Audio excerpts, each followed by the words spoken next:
안녕하십니까. 혼란한 정치 시사 이슈를 술술 풀어보는 선거권의 혼술 12월 20일 수요일 오후에 인사드립니다. 한동훈 법무부 장관, 어제는 국회에서 기자들과 만나서 폭포수 같은 말들을 쏟아냈죠. 그런데 오늘은 국회에서 또 기자들을 만났는데 말을 아꼈습니다. 그리고 제가 마음이 좀 독해졌다 이런 말까지 했습니다.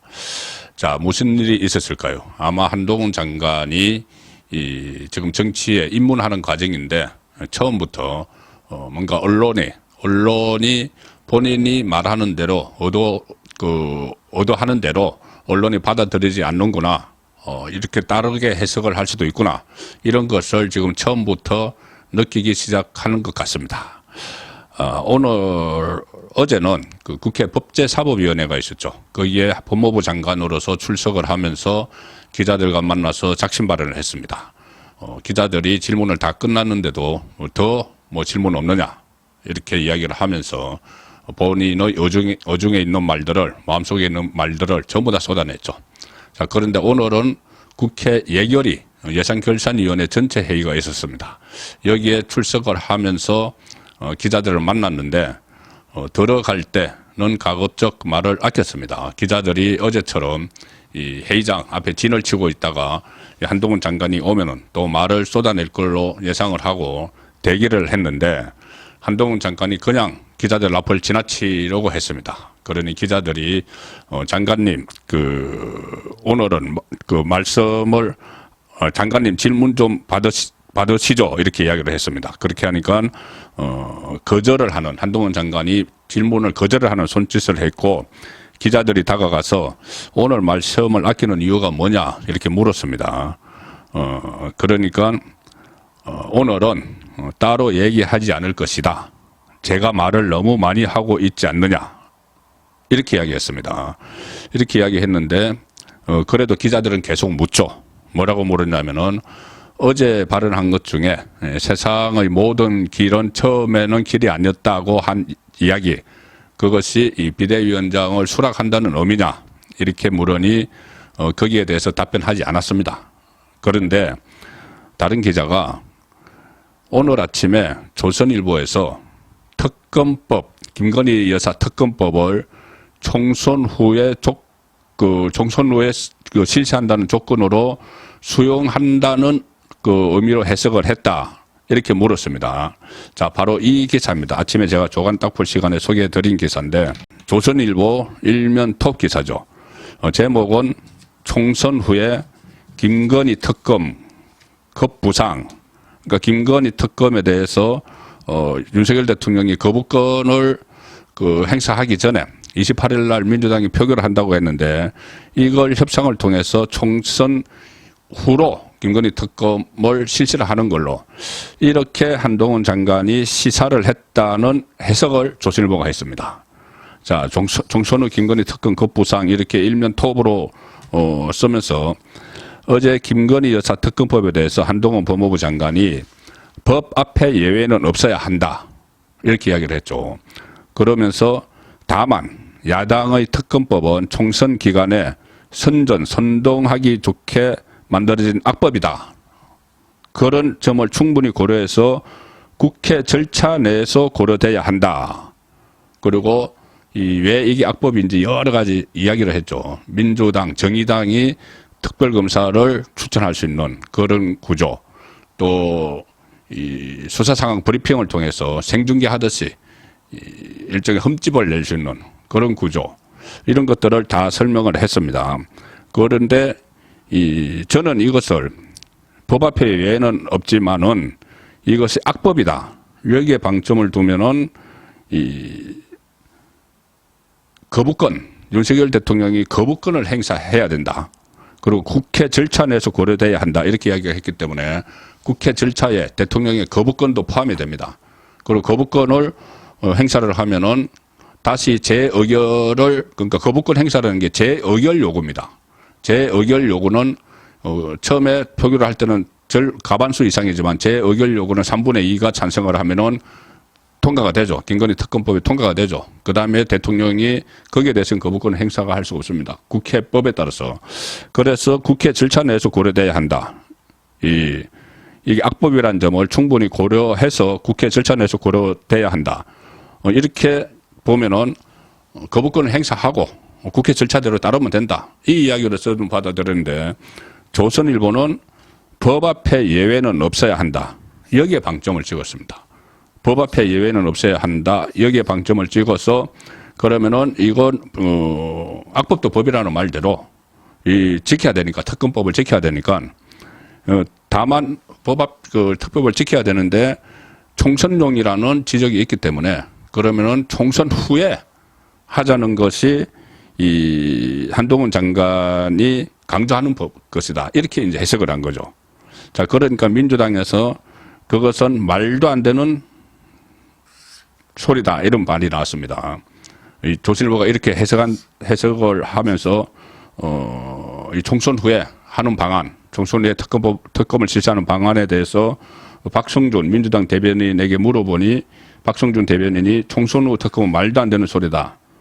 정쟁으로 비칠까봐 총선 후에 하자는 거면 왜 진작 안 했느냐. 뭐 이렇게 반발을 했죠. 이게 조선일보는 일면 톱에 실렸습니다.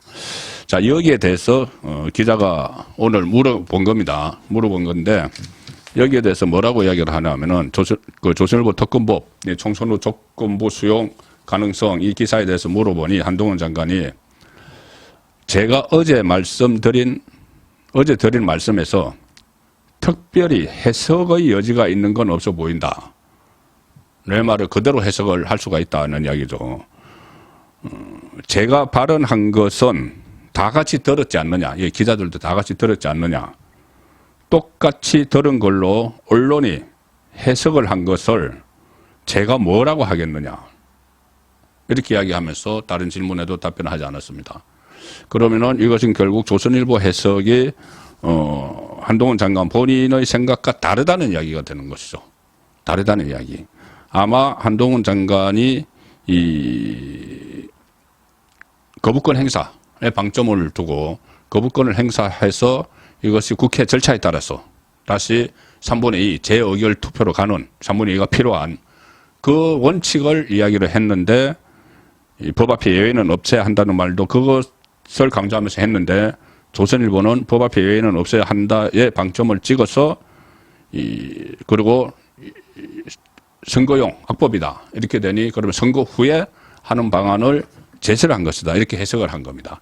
자, 그래서 이게 해석상의 차이가 일어나는데, 그렇기 때문에 본인의 말이 언론이 다르게 해석을 한다. 그런 의미에서, 오늘은 따로 얘기하지 않겠다. 제가 말을 너무 많이 하고 있지 않느냐. 이런 식의 반응을 보였습니다. 자, 그런데 이 예결위 회의를 마치고 나서 나올 때까지 또 기자들이 기다렸죠. 기자들을 만난 그 한동훈 장관이 예결위 회의를 마치고 나서 조금 전에 말씀드린 건 예결위 회의 전에 했던 이야기고 예결위 회의 후에는 기다리고 있던 기자들에게 제가 마음이 좀 독해졌다. 처음엔 막 부담이 돼서 얘기해 줬는데 이제는 안 그럴 수 있을 것 같아. 처음엔 이런저런 막 물어보고 하니까 부담이 돼서 그리고 자기에 대한 여러 가지 추측이 막 나오니까 부담이 돼서 얘기를 해줬는데 이젠 안 그럴 수 있을 것 같아. 제가 마음에 좀 독해졌다. 이런 이야기를 했습니다. 자, 이것이 이제 정확히 이 조선일보 오늘 일면 톱 기사 때문인지는 아직 뭐 불분명하지만 어쨌든 한동훈 장관이 본격적으로 정치를 하기 시작하면서 그 전에 그냥 법무부 장관 또는 검사로 있을 때와는 좀 언론을 대하는 태도가 자세가 좀 달라져야 되겠다는 생각을 한 것이 아닌가 싶습니다. 제가 이 상황을 보면서 윤석열 대통령이 처음에 대통령이 되고 나서 매일 도어 스태핑을 했죠. 저는 거기에 상당히 감동을 했었는데 청와대 오래 출입을 했지만 그런 모습을 처음 보기 때문에 그런데 윤석열 대통령이 나중에 그것을 중단을 했습니다. 아무래도 현실과는 좀 맞지 않다 이런 판단을 했던 것 같은데 한동훈 장관도 그와 유사한 경험을 했다 이렇게 본인이 생각하는 것 같습니다. 자, 어쨌든 앞으로 뭐 언론을 대할 그 상황이 굉장히 많은데 한동훈 장관이 약간은 좀 조정을 하는, 독하게 조정을 하는 뭐 그런 상황도 예상을 할 수가 있습니다. 자, 이 시점에서 지금 비대위원장은 한동훈으로 정리가 되고 있는 것 같습니다. 거의 결정이 된 것 같습니다. 그동안 중진회의 그리고 의원총회, 연석회의 열어서 중지를 모았죠. 그리고 오늘 원로들, 고문들을 윤재옥 대표 권한대행이 만났습니다. 그런데 고문들도 큰 이견은 없다는 입장을 윤재옥 대표 권한대행에게 전달을 했고 그 과정에서 너무 등판이 이르다 이 정도는 의견이 약간 있었지만은 총선 등판이 불가피하다, 한동훈 불가피, 여기에는 다 공감을 했다고 합니다. 그래서 오늘 윤재옥 권한대행은 이렇게 이야기했습니다. 오늘 사실상 의견 수렴 과정은 마무리할까 한다. 딱 의견은 수렴됐다는 거죠. 뭐 직접 이야기는 하지 않았지만은 한동훈으로 정리가 됐다는 이야기입니다. 최종 결정은 그럼 언제 하느냐? 예산안 본회의 통과 후 길지 않은 시간에 하겠다. 예산안은 오늘 합의가 돼서 내일 본회의를 통과합니다. 그러면 내일 이후 내일이 목요일이니까는 내일 뭐 오후나 아니면은 주말에는 하지 않겠죠. 모레 정도 이 비대위가 정식으로 출범을 할 가능성이 높습니다. 또 한 명 비대위원장으로 유력하게 거론됐던 원희룡 국토교통부 장관이 있죠. 원희룡 장관도 오늘 예결위에 출석을 했습니다. 그래서 국회에서 기자들과 만났는데 비대위원장에 대해서 물어보니까 나는 비대위원장은 전혀 고려하지 않고 있다. 그러면서 또 헌신, 책임을 강조를 했습니다. 그때 이재명은 인천 계양을에 출마하겠다는 뜻을 비치면서 헌신, 책임을 이야기했었죠. 그래서 아마 본인은 선대위원장 쪽으로 마음을 굳힌 것 아닌가 그런 생각이 듭니다. 그리고 기자들이 한동훈 비대위원장 추대론에 대해서 질문을 하니까 원희룡 장관은 드릴 말씀이 없다 이렇게 답변했습니다. 그래서 현재 상황에서 보면은 이 비대위원장은 한동훈, 그리고 공동 선대위원장은 한동훈과 원희룡, 그리고 또 다른 제3의 인물 그 정도로 꾸려질 것 같습니다. 송국근의 혼술이었습니다.